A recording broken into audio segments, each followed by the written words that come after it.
So we had said that gross domestic product was equal to this long formula. GDP is equal to C plus I plus G plus X minus M. But we really need to understand what each one of those letters means.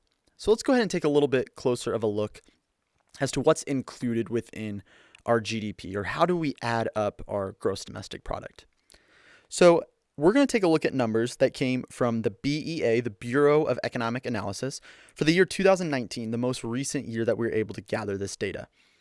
And so as you guys can see off to the top left, our gross domestic product in 2019, as we had mentioned, was $21.427 trillion.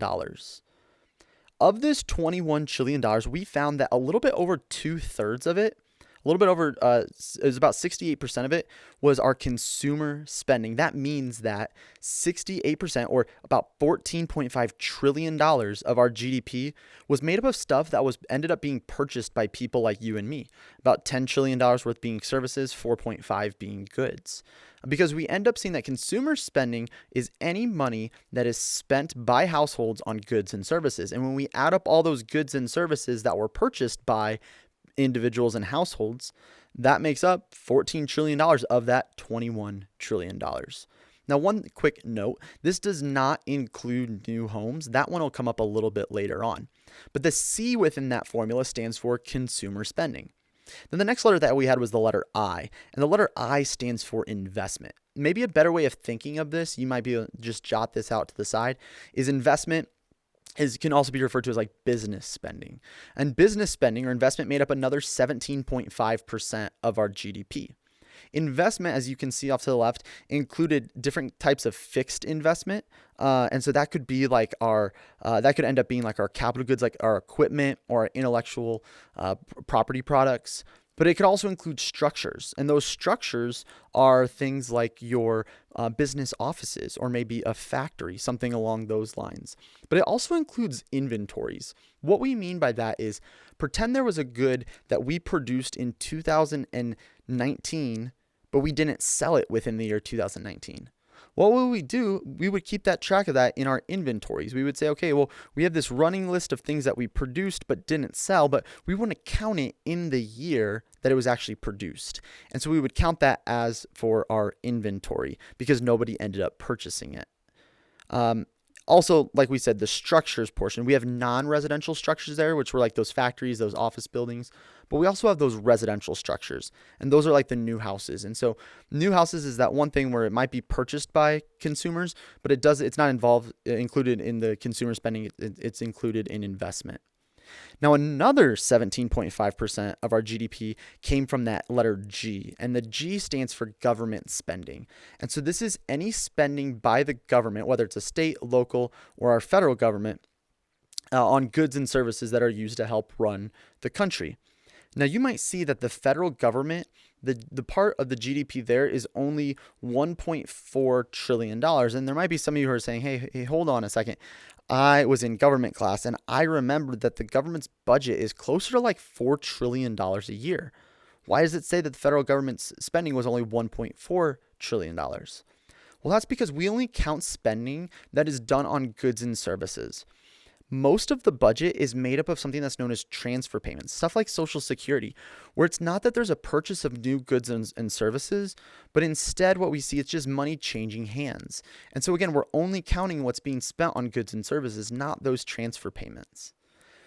If you add up that percentage from consumer spending, so 68%, plus the percentage from investment spending, that 17.5, plus another 17.5 for government spending, you'll get a total of 103% of our GDP.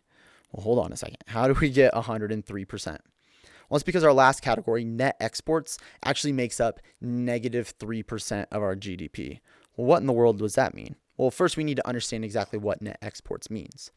Net exports, because it's net, we're going to be talking about a difference here.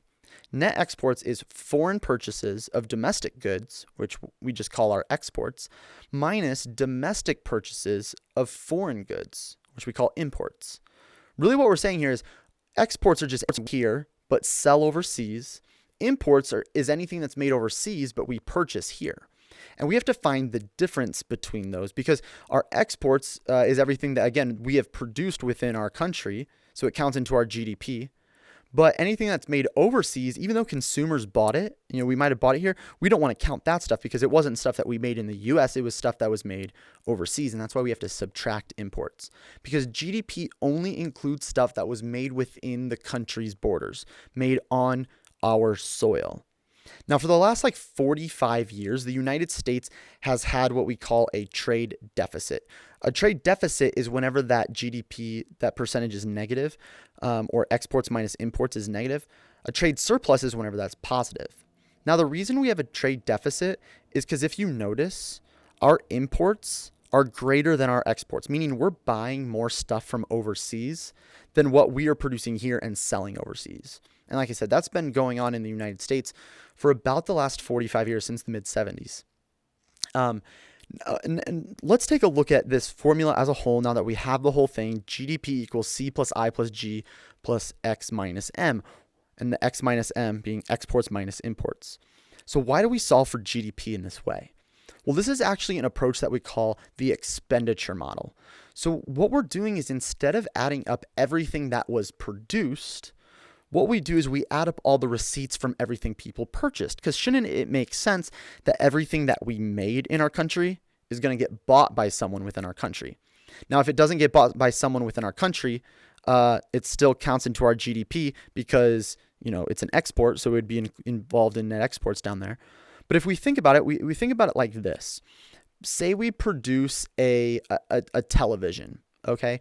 That TV that we produce in our country's borders can be purchased by one of 4 different groups of people. It could be bought by consumers, by a person like you and me, and it would go into consumer spending. It could be bought by a business to maybe put in their office building, and that would be business spending or investment spending. So that would go into the I. Maybe it's bought by a government agency for their office building. So that would go into the G for government spending. Or maybe somebody overseas purchases it, and that goes into net exports. And so what we're saying is, the reason we do it this way is because anything that's made in the United States is going to end up in one of those 4 categories. And even if it's something that nobody ends up purchasing it, well, remember, we just put it into that inventory section in our investment anyway. And so that's the way that we add it up there. Now, if that's what's included in our GDP, what isn't necessarily included in our GDP? Well, a couple of different things. First and foremost, we don't include what we call intermediate goods. Maybe a better way of thinking of this is it's just the inputs in production. And it's because we only count our final goods. Think about it. When you buy a Hallmark card, we count that final product, that card that you purchase, we count that as the final good. When Hallmark had to go buy paper from some paper mill, we don't count that into our GDP as well, because when you buy the final card, you're paying for that same paper. If we counted that paper whenever Hallmark bought it from a paper mill, and then when you bought it from Hallmark, we would be double counting that paper. Same thing goes for, say, you're producing a car. Whenever Ford purchases that steel from some steel mill, right? Then whenever you purchase the car, you're paying for that steel. So we can't double count it. We only count the final good, the good at the very end. So we don't count whenever the inputs in production are being purchased. We also don't count secondhand sales. Secondhand sales are just like anything we buy used, whether we buy it used from like a used car lot, or maybe we buy it used from Facebook Marketplace or from Craigslist. Because whenever that product was made for the first time, we already counted it into our GDP. And we're only counting new goods. Because if we count a car whenever it was made back in 2013, but then we count it again whenever you were to purchase it from your neighbor this year, well, that means we'd be double counting that car. That would make our country look more productive than it actually was. And so we only count it the very first time it was produced, in the year it was produced. So we don't count things that we're selling for a second time. We also don't include non-market transactions. Non-market transactions are work that people are doing that they're not getting paid for. Maybe some of you have experienced this, whenever you get home from school, maybe you just have to keep an eye on your little brothers and sisters until your parents get home from work or something like that. Well, you're technically providing a service, but you might not be getting paid for it. Or maybe it's your responsibility around the house to, put your clothes away or mow the lawn. And you don't necessarily get paid for it, and it surely isn't counted into our GDP. Those things are considered non-market transactions because they're services that are taking place, but just nobody's getting paid for it. It's work that's being done, but no one's getting paid. And then finally, the underground economy. This is just anything that's illegal, like the black market. That's considered underground activity. It's illegal activities when we don't count those into our GDP. So that gives us a little bit of an idea of what we do include into our GDP, but also what do we not include.